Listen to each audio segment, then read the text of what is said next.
Okay, PGs. So today we'll be discussing acanthamoeba keratitis, how to write it in exams to fetch marks, and what are the important viva questions.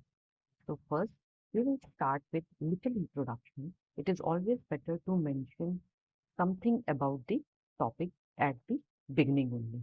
So write about acanthamoeba that it is ubiquitous free-living protozoan found in soil, air, water, cooling towers, ventilators, and contact lens solution. तो ये तो कैंथोलीबा के नाम में ही लिखा है ए सी। तो जितने भी कूलिंग टावर्स हैं, वेंटिलेटर्स और एयर एसी, उसमें कैंथोलीबा। Next about Pussert's classification of a Canthamoeba, which is based on cyst morphology. Remember it as cyst morphology. It has three groups, group 1, 2, and 3. And group 2 is the one which contains major human pathogens. And it has more less than 80 micron diameter of size. So it is based on cyst morphology. We will discuss it later. जब आप ऐसे लिखते हैं तो initial impression जो है बहुत ही अच्छा बनता है. That knows about acanthamoeba also. He knows about the Pussert's classification. So it gives a very good impression. Initial part of most common species, uh, that is Acanthamoeba castellani and Polychaeta. कुछ examiners fond of होते हैं species पूछने के, तो ये दो species को आप याद रख सकते हैं. These are the most common species जो कि सॉइल में मिलती हैं, causing Acanthamoeba keratitis. Epidemiology, just remember this line that it affects otherwise healthy people with contact lens use. तो contact lens use एक बहुत important risk factor है, अभी हम डिस्कस करेंगे. एंड जस्ट मेंशन दैट वैसे भी contact lens use mostly US लोग ही यूज करते थे, इसलिए वहाँ का इंसिडेंस भी ज्यादा है, 4 to 8% as compare to India which is 1% only. इतना सा लिख देने से आपका एक ब्राउनी पॉइंट भी मिल जाता है कि ओके एपिडेमियोलॉजी भी आपने मेंशन किया है. Now next important is stages. Trophozoite versus cyst. These are the two stages of Acanthamoeba. This is a very, very, very important viva question. Some examiners, they are very fond of asking of trophozoite versus cyst. तो और अगर हम exam में ये diagram बना देते हैं तो इससे एग्जामिनर इतना कुछ पढ़ेगा ही नहीं. He will see your these diagrams and will go ahead. So it is mobile because of these encapsularia. It is the infective agent and the active form. और ये हमने उसका साइज और शेप लिख दिया.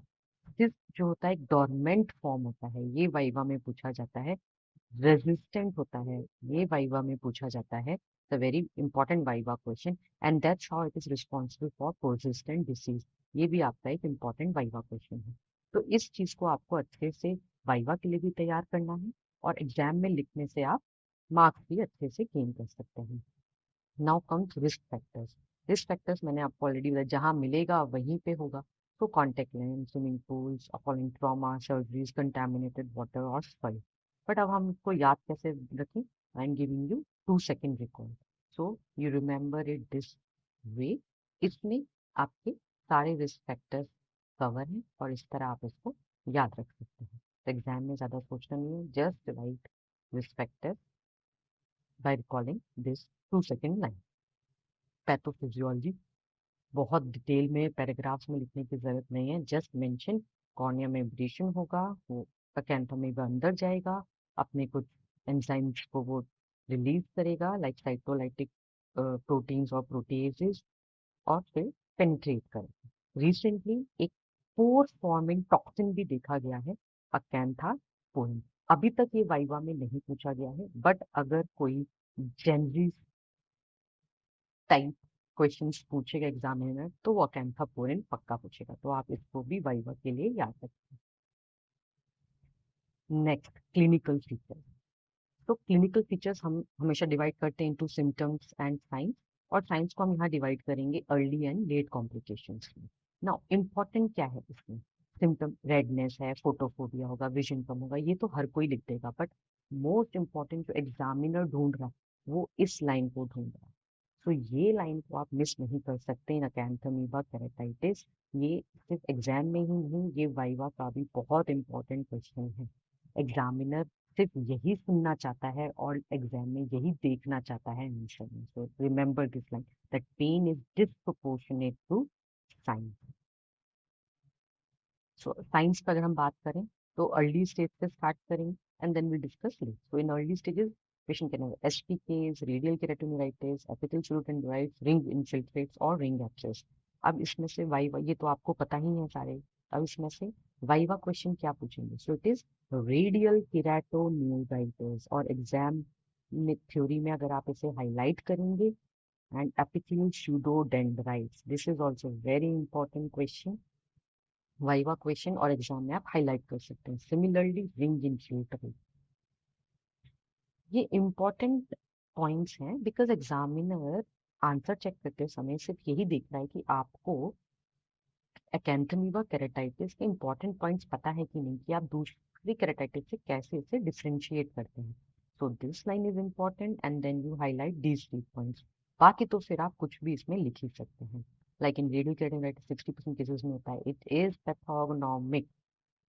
एंड क्योंकि ये जो ट्रोफोजोइट्स होते हैं इनको नर्व्स के आसपास बहुत पसंद है, तो इसलिए वो हर जगह नर्व्स के पास जाके ही बस जाते हैं और वहीं पेरिन्यूरल इन्फ्ल्ट्रेट्स फॉर्म होते हैं। तो इस तरह आप इसको याद रखें। सॉरी, लेट कॉम्प्लिकेशंस में, अब तो कॉर्निया इन्वॉल्व हो चुका है, तो लेट में अब कॉर्निया इन्वॉल्व हो चुका है तो अब वो लिम्बस को तो इन्वॉल्व करेगा, लिम्बस इन्वॉल्व होगा तो स्क्लेराइटिस भी होगा। अब अंदर जाएगा एसी में तो एंटीरियर यूवियाइटिस भी होगा, यूवियाइटिस होगा तो हाइपोपियन भी पेशेंट को होगा, और इन सब के चलते चलते पूरा ही आई मेल्ट हो जाएगा। और ये कॉम्प्लिकेशंस तो ग्लोकोमा कैटरेक्ट, तो मुझे लगता है कुछ भी हो जाए आई में कैटरेक्ट ग्लोकोमा तो सबसे पहले होता है। तो ये आप इस तरह इन कॉम्प्लिकेशंस को भी याद रख सकते हैं। अब इनको मैं इन्वेस्टिगेट कैसे करूंगी, तो नेक्स्ट आता है हमारा हेडिंग इन्वेस्टिगेशन पे। तो क्या करते हैं, जब भी कॉर्निया में कोई केराटाइटिस होता है, पहली चीज हम क्या करते हैं, स्क्रेपिंग। स्क्रेपिंग करके हम स्टेन और कल्चर के लिए भेजते हैं। तो यहाँ पे आप भेज तो देंगे, लेकिन इम्पॉर्टेंट क्या है नोट करने के लिए, कि कल्चर आप किस में भेजते हैं, it is non nutrient agar with E coli. यही इकोलाई इन ट्रोफोजोइट्स को खाता है और वो हमें कल्चर में दिख जाता है। तो गोल्ड स्टैंडर्ड क्या है डायग्नोस करने के लिए, कल्चर। बट एग्जामिनर का फेवरेट क्वेश्चन क्या है, वो है in vivo confocal microscopy. So viva question generally examiner इससे पूछता है, ये एग्जामिनर का फेवरेट है। वो पूछेगा क्या दिखेगा कॉन्फोकल माइक्रोस्कोपी। ऑलवेज रिमेंबर, ये मैंने यूनॉक से लिया है line, this is appears hypo reflective double walled और एज अ ब्राइट स्पॉट, वो ब्लैक एंड व्हाइट फोटो रहेगी, उसमें ब्राइट स्पॉट गोल गोल गोल गोल हाइपर रिफ्लेक्टिव डबल वॉल्ड आपको दिखता है। And this is 77 to 100% sensitive और स्पेसिफिक टेस्ट है। तो ये आप इसमें रख सकते हैं और वाइवा के लिए it is very important. Next, आप अगर कल्चर नेगेटिव है तो बायोप्सी कर लीजिए, मॉलिक्यूलर बायो टेस्टिंग में you can do PCR. Next is treatment, and wow what a treatment. इतने में मैंने पूरा ट्रीटमेंट इनिशियल स्टेज से लेके रिसेंट तक इसी फ्लो चार्ट में मैंने बनाया। और अगर आप सिर्फ यही फ्लो चार्ट आप एग्जाम में बना देते हैं, आपको अंदर कुछ भी लिखने की जरूरत नहीं है, और इसके अलावा एग्जामिनर आपसे एक्सपेक्ट भी नहीं कर रहा है। एग्जामिनर तो आपसे ये पार्ट भी एक्सपेक्ट नहीं कर रहा है, बट अगर आपने लिख दिया है तो आप पूरे मार्क्स समझिए। मेडिकल ट्रीटमेंट फर्स्ट, तो आप स्टेप बाय स्टेप इसको याद रखिए। दैट फर्स्ट लाइन अगर हम डिस्कस करें, तो फर्स्ट लाइन हमको पता है, ये सब आपको पता है, मैं सिर्फ आपको बता रही हूँ कि एग्जाम में कैसे लिखना है और आप कैसे आप इसको रिवाइज कर सकते हैं। Second, format to revise before exam. So first line biguanide कर दिया, एड ऑन आपने डाइमिडीन्स कर दिए, cycloplegics, oral anaesthetic, steroid and oral azoles. अब बाइग्वानाइट्स फर्स्ट लाइन में remember PHMB, and it is a very important viva question also, ये viva में पूछा जाता है ना। Then chlorhexidine, these are two biguanides, diamidines, propamidine, cycloplegics you know oral anaesthetic कोई भी दे सकते हैं, स्टेरॉइड एंड ओरल एजोल्स में फ्लूकोनाजोल, इट्रोकोनाजोल, किनोकोनाजोल हैं। मैकेनिज्म ऑफ एक्शन आपको सबके पता ही है। अभी मोस्ट इंपॉर्टेंट मैं क्या बताती हूँ आपको, कि इसको याद कैसे रखना है।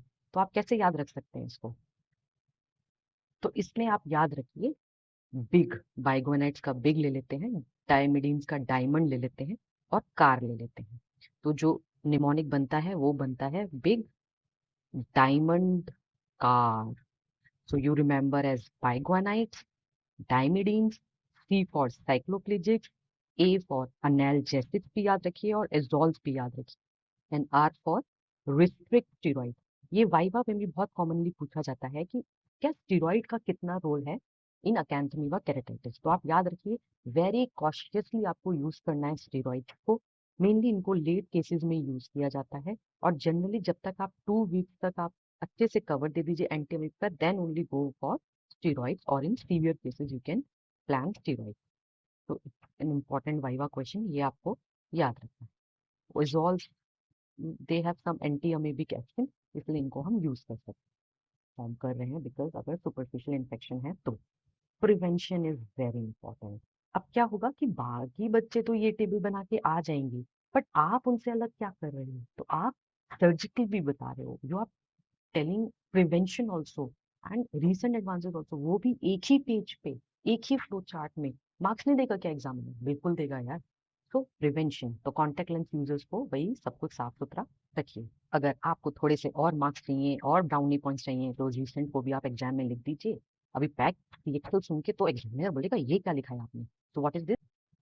Photo activated chromophores for keratitis corneal cross linking. ये क्या करता है? ये जो इन्फ्लामेटरी सेल्स होते हैं केराटाइटिस में, उसको इनहिबिट करता है।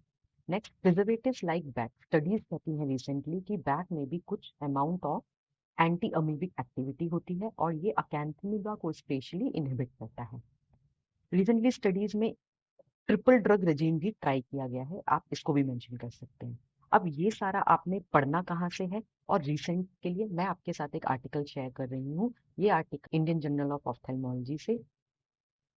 बिलीव मी, आप मेरा ये सारा जो मैंने पढ़ा है वो पढ़ लीजिए, या जो आर्टिकल एक बार रीड कर लीजिए। इसके अलावा एग्जाम में इससे ज्यादा लिखने की जरूरत नहीं है, और वाइवा में इसके बाहर कुछ भी नहीं पूछा जाएगा कैंथोपिका केराटाइटिस से। तो बहुत अच्छे से आज हमने अकैंथोपिका केराटाइटिस फिनिश कर लिया। अब हम देखते हैं कि हमने जो परफॉर्मा तैयार किया था, क्या आप उसके अंदर 2 मिनट में आंसर कंप्लीटली लिख सकते हैं कि नहीं। तो अकैंथोपिका, दो चीजें मैंने बताई थी, आप उसको मेंशन कीजिए। You mention about research classification, because ये हर कोई नहीं लिखने वाला है, और अगर आप लिखेंगे तो एग्जामिनर 2 बार आपका आंसर जरूर देखेगा। स्टेजेस, ट्रोफोजॉइट और सिस्ट को हमने टैबुलर फॉर्म में डिस्कस किया था, उसको मेंशन कीजिए। फिर एपिडेमियोलॉजी में जस्ट राइट कि 1% इंडिया में और 4 to 8% यूएस में होता है। रिस्क फैक्टर्स, मैंने आपको एक 2 मिनट का 2 मिनट रिकॉल दिया था, उसको आप याद कर लिए। हो गया ना याद? I knew it. Clinical features में सिम्टम्स, एक ही लाइन बहुत इंपॉर्टेंट है। सिमिलरली साइंस, 3 पॉइंट मैंने आपको बताए थे, radial perineuritis, ring infiltrate and हाँ, 3 पॉइंट है, radial keratoneuritis, epithelial pseudodendrites and ring infiltrate और लिंग एब्सेस। अगर आपने ये चीज उसमें लिखा है तो बिलीव मी, इसके अलावा उसको कुछ नहीं जानना है। Investigation I have already told you, इसमें इंपॉर्टेंट है कॉनफोकल माइक्रोस्कोपी, वाइवा के लिए भी, इसको आप याद रखें। ट्रीटमेंट में मैंने आपको एक बहुत अच्छी सी टेबल दी है, उसी फॉर्म में उसको याद रखिए और लिखिए। Medical, surgical, prevention and recent. Examiner marks कैसे नहीं देगा? बिल्कुल देगा। और ये देखिए, इस तरह करते हुए आपने थ्योरी के लिए भी तैयारी कर ली, आपने वाइवा के लिए भी तैयारी कर ली, इसके अलावा आपको कुछ भी पढ़ने की जरूरत नहीं है, ये मेरी गारंटी है। ये था एक शॉर्ट वीडियो, ऐसे ही मैं कोशिश करूंगी आपको हर कॉमन टॉपिक जो एग्जाम में पूछा जाता है उस पे आपको अपडेट करने के लिए, और एक एग्जाम के लिए परफॉर्मा देने के लिए कि आप इसमें क्या क्या क्या लिख सकते हो, विच इज इंपॉर्टेंट। तो मैंने वर्ड बोले हैं वो पता है, इसके आगे आपको एक वर्ड पढ़ने की जरूरत नहीं पड़ेगी, और आप इससे अपना वाइवा भी दे सकते हो। ठीक है, thank you so much for listening. हैं नेक्स्ट वीडियो में, तब तक के लिए हेलो।